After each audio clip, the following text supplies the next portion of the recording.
Twelfth class का जो syllabus से डिलीट हुआ है उसकी थोड़ी सी चर्चा कर लेते हैं। बार बार कमेंट्स और मैसेजेस आ रहे थे बच्चों के कि सर आप जो सिलेबस है वो थोड़ा सा अपडेट कर दीजिए, क्योंकि क्या हटा है क्या नहीं हटा उसका थोड़ा सा डाउट है बच्चों को, तो उसके ऊपर थोड़ा सा एक ये छोटा सा वीडियो बना देते हैं। आज फिजिक्स सेकंड की बात करते हैं कि सेकंड फिजिक्स जो है उसके अंदर क्या क्या पार्ट हटा है, क्या क्या पार्ट इसके अंदर बचा है। तो पहले बात कर लेते हैं रे ऑप्टिक्स की, जो अपना चैप्टर नंबर 9 है। ठीक है, रे ऑप्टिक्स में अगर हम बात करें तो फर्स्ट जो पार्ट अपना है वो हटा है सिर्फ सनराइज और सनसेट, सनराइज एंड सनसेट। सीधी सी बात है, सनराइज और सनसेट का जो पार्ट है बस वो हटा है और कुछ नहीं हटा। इस टॉपिक में सनराइज और सनसेट हटा है, जो अपना रिफ्रैक्शन का पार्ट है, रिफ्रैक्शन का पार्ट है। बाकी रिफ्रैक्शन का सब कुछ आपको याद करना है, कुछ भी नहीं हटा, इसमें कंफ्यूज होने की ज़रूरत नहीं है। सिर्फ ये एक पार्ट हटा दिया इन्होंने बस, मतलब रिफ्रैक्शन के जो फिनोमिना थे उसके अंदर ये एक पार्ट हटाए। फिर उसके बाद में अपना सेकंड आता है total internal reflection. Total internal reflection ये हटा नहीं है, ये सिलेबस में है। इसके जो एप्लीकेशन या फिनोमिना है उसमें फर्स्ट है अपना मिरेज, मिरेज ये हटा दिया, एक तो मिरेज हट गया, सीधी सी बात है। और सेकंड जो अपना हटा है वो है डायमंड। मिरेज और डायमंड ये दोनों टॉपिक है, ये हटा दिए, गवर्नमेंट ने हटा दिए। ठीक है, एनसीईआरटी के सिलेबस में मिरेज और डायमंड जो टॉपिक है वो आपको याद नहीं करने हैं, बाकी सब कुछ है। बाकी सब कुछ मतलब टोटल रिफ्लेक्टिंग प्रिज्म है, आई ना बस में। उसके बाद में ऑप्टिकल फाइबर बाकी रह गया अपना, ऑप्टिकल फाइबर भी है, सब कुछ है। सिर्फ ये टोटल इंटरनल रिफ्लेक्शन है, इसकी डेफिनेशन भी है, इसके जो लॉ है वो भी है। मिरेज और डायमंड, ठीक है, इन दोनों टॉपिक को हटाया गया और बाकी सब कुछ एज इट एज है, आप उसको छोड़ मत देना, कंफ्यूज मत होना उसमें। ठीक है, उसके बाद में है some natural phenomena due to sunlight, third topic ये हट गया। ठीक है, natural phenomena, phenomena due to sunlight, due to sunlight. ठीक है, ये टॉपिक हट गया। Natural phenomena due to sunlight का जितना भी पार्ट है, जितना भी उसमें जितने भी थे अपने टॉपिक, वो सारे के सारे हट गए, उनको पढ़ने की आवश्यकता नहीं है। फोर्थ पार्ट इस चैप्टर में रे ऑप्टिक्स में जो हटा है वो अपना रेनबो और scattering of light. Rainbow, rainbow complete हट गया, प्राइमरी रेनबो, सेकेंडरी रेनबो। ठीक है, दोनों जो रेनबो इसमें गिवन थी दोनों रेनबो हट गई, इसमें से कुछ भी एग्जाम में आने वाला नहीं है। ठीक है, और फिफ्थ अपना पार्ट था scattering of light, scattering of light. Right, scattering of light means scattering of light की डेफिनेशन हट गई और स्कैटरिंग ऑफ लाइट की जो एप्लीकेशंस थी, जो फिनोमिना थे इसके, वो भी हट गए। ठीक है, इन पार्ट्स के अलावा कोई भी पार्ट चैप्टर में हटा नहीं है। अगर हम न्यूमेरिकल की बात करें तो एक तो इसमें 9.4.1 का जो एग्जाम्पल है वो हट गया, एक 9.7, 9.18, सिर्फ 9.18 का जो क्वेश्चन है वो हट गया बस। न्यूमेरिकल में सिर्फ ये एक क्वेश्चन हटा है, बाकी सब कुछ है। ठीक है, तो अगर स्क्रीनशॉट आप लेना चाहो तो ले सकते हो। ये टॉपिक जो है वो इसमें हट गए, इसके अलावा कोई भी सिलेबस है वो रिटेन नहीं हुआ है, कोई भी सिलेबस डिलीट नहीं हुआ है, सब कुछ सिलेबस में है।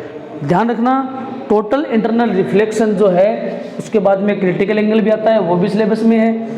Mirror formula, lens formula, refraction through spherical surface, जितने भी पार्ट्स हैं सारे के सारे सिलेबस के अंदर हैं, सिर्फ ये पार्ट्स हटाए गए हैं। रिफ्रैक्शन की डेफिनेशन सिलेबस में है, नहीं हटी है। इसमें सनराइज और सनसेट का पार्ट है वो हटाए, बाकी कुछ भी नहीं हटाए। ठीक है, स्नेल्स लॉ भी है, स्नेल्स लॉ के ऊपर क्वेश्चंस भी हैं। ठीक है, सब कुछ इसके अंदर गिवन है। ठीक है, सेकंड बात करें वे ऑप्टिक्स की, कि वे ऑप्टिक्स में कौन सा पार्ट हटा है।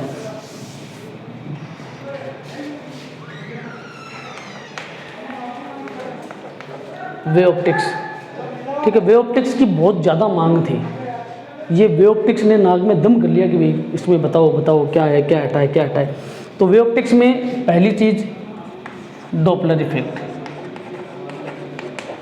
Doppler effect. डॉपलर इफेक्ट हट गया।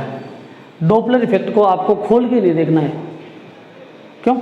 डॉपलर इफेक्ट बिल्कुल हट गया, इसको छेड़ना ही नहीं है आपको डॉपलर इफेक्ट को। तो सेकंड जो पार्ट है, सेकंड पार्ट जो इसके अंदर हटा है वो है अपना इंटरफेरेंस ऑफ लाइट वेव्स।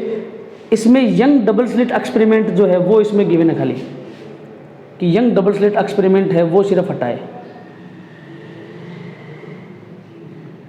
एक बार क्या लाइट चलेगी तो मैं इसको थोड़ा अपडेट कर देता हूँ।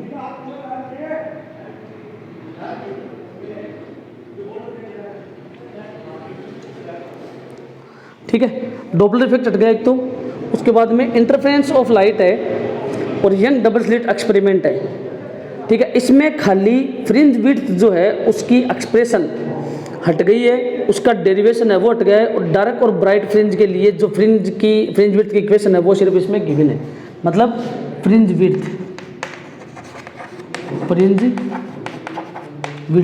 जो फ्रिंज विड्थ है, फ्रिंज विड्थ का डेरिवेशन, फ्रिंज विड्थ का जो डेरिवेशन है वो हट गया, डेरिवेशन नहीं है। बाकी फ्रिंज विड्थ का फॉर्मूला सिलेबस में है, ये ध्यान रखना। फ्रिंज विड्थ का फॉर्मूला सिलेबस में है, सिर्फ फॉर्मूला बिल्कुल नहीं हटा है फ्रिंज विड्थ का। अरे ना बात समझे, फॉर्मूला नहीं हटा है फ्रिंज विड्थ का।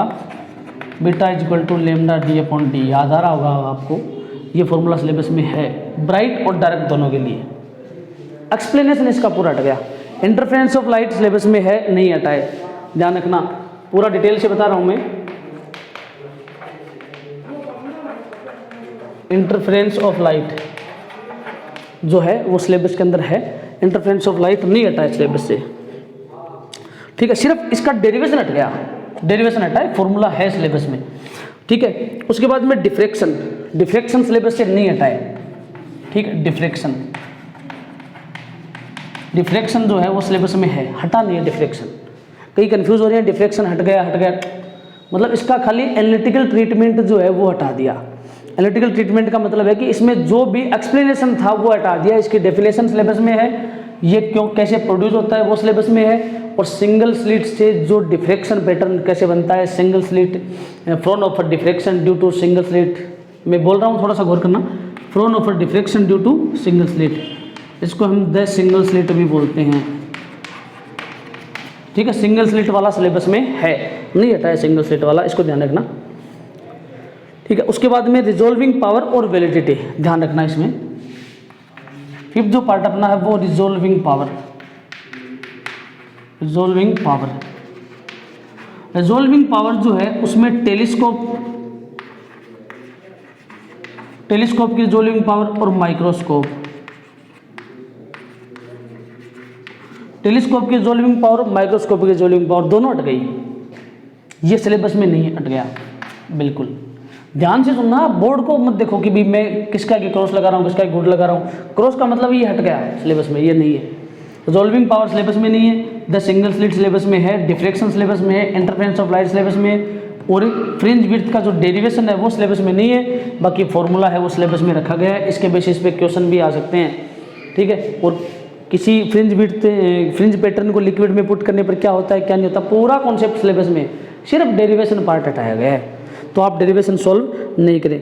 उसके बाद में पोलराइजेशन की बात करें तो पोलराइजेशन में सिर्फ स्कैटरिंग और रिफ्लेक्शन, बाकी सब कुछ सिलेबस में है। ठीक है, तो पोलराइजेशन की बात करें,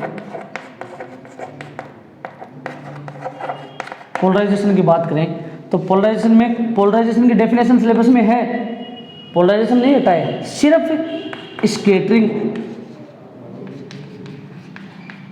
पोलराइजेशन बाय स्कैटरिंग और रिफ्लेक्शन, पोलराइजेशन बाय रिफ्लेक्शन, जिसमें ब्रूस्टर का लॉ भी था, ब्रूस्टर का लॉ भी हट गया है, वो भी नहीं है। स्कैटरिंग का पूरा पार्ट हटा दिया, और उसके बाद में reflection, polarisation through reflection method है वो भी हट गया, ये भी सिलेबस में नहीं है। ठीक है, तो ये अपना वे ऑप्टिक्स का पार्ट था और रे ऑप्टिक्स का पार्ट था। उसके बाद में एक टॉपिक था अपना फ्रेनल डिस्टेंस, जिसको हम बोलते थे वैलिडिटी ऑफ रे ऑप्टिक्स, ठीक है, तो validity of ray optics syllabus में नहीं है, ये हट गया, इसको हटा दिया। ठीक है, बिल्कुल हटा दिया इसको, ये सिलेबस में नहीं है।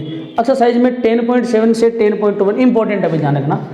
एक्सरसाइज जो है लास्ट के जो अपने न्यूमेरिकल्स हैं, क्वेश्चन जिसको बोलते हैं न्यूमेरिकल है, इसमें 10.7 से लेकर और 10.21 तक का पार्ट पूरा का पूरा हटा दिया। इतने न्यूमेरिकल आपको सॉल्व नहीं करने हैं। एनसीईआरटी में आगे जो क्वेश्चंस दिए हुए हैं उन क्वेश्चन में 10.7 और 10.21 का जो क्वेश्चन है यहाँ से लेकर 10.7 से लेकर 21, 7 के न्यूमेरिकल से लेकर 21 तक का जो न्यूमेरिकल है वो सारे के सारे हटा दिए, इनके बीच में कुछ भी नहीं रखा। और एग्जाम्पल 10.1 का भी हटा दिया। अगर एग्जाम्पल की बात करें तो एग्जाम्पल 10.1 है वो भी हट गया सिलेबस से, वो भी नहीं है, बाकी सब कुछ रखा गया है। तो अगर आपको लगता है कि भाई ये हट गया वो हट गया, तो मैंने पूरा वीडियो एक्सप्लेन किया कि क्या हटा है, क्या जुड़ा है, कैसे किया है। तो वीडियो को कंप्लीट देखना है आपको, वीडियो को बीच में नहीं छोड़ना है। चाहे अभी जैसे लाइट की प्रॉब्लम चल रही है, लाइट चली गई बीच में, तो ऐसा तो है नहीं कि आपको जो मैं बोल रहा हूँ वो सुनाई नहीं दे रहा। पूरा वीडियो देखो और इसमें जो भी एक्सप्लेनेशन मैंने किया है इसको लिख लो अपने तरीके से कि क्या हटा है, क्या ऐड हुआ है, वरना एग्जाम में मार खा जाओगे। आप पोलराइजेशन को पढ़ोगे, उसमें स्कैटरिंग और रिफ्लेक्शन छोड़ना है खाली। अब आप सोच रहे हो कि पोलराइजेशन में स्कैटरिंग और रिफ्लेक्शन है तो पोलराइजेशन भी हट गया होगा ना। पोलराइजेशन बिल्कुल नहीं हटा है, पोलराइजेशन सिलेबस में है, ठीक है। फ्रिंज विड्थ है सिलेबस में, ठीक है, लेकिन उसका डेरिवेशन हट गया खाली बस, ठीक है ना। दोबारा एक्सप्लेन करता हूँ, इंटरफेरेंस ऑफ लाइट सिलेबस में है, नहीं हटा है। डिफ्लेक्शन सिलेबस में है, नहीं हटा है। डिफ्लेक्शन का एनालिटिकल ट्रीटमेंट है वो हट गया खाली। सिंगल स्लिट से जो डिफ्लेक्शन है वो भी सिलेबस में है। रिजोल्विंग पावर बिल्कुल सिलेबस में नहीं है। टेलीस्कोप वाला भी सिलेबस में नहीं है और माइक्रोस्कोप वाला भी सिलेबस में नहीं है। वैलिडिटी ऑफ रे ऑप्टिक्स या फ्रेनल डिस्टेंस जो था फॉर्मूला अपना, वो भी सिलेबस से हट गया। एक्सरसाइज की बात करें न्यूमेरिकल की तो 10.7 से लेकर 10.21 तक की जो एक्सरसाइज के न्यूमेरिकल्स है वो हट गए। एग्जाम्पल 10.1 है वो हट गया, ठीक है। वीडियो को शेयर करें, लाइक करें, सब्सक्राइब करें। Thank you. कल इससे आगे वाला पार्ट है उसके बारे में डिस्कस करेंगे। अभी थोड़ा इलेक्ट्रिसिटी का इशू चल रहा है, इससे आगे जो चैप्टर्स हैं अपने उनको डिस्कस करेंगे 11, 12, 13, 14। Thank you.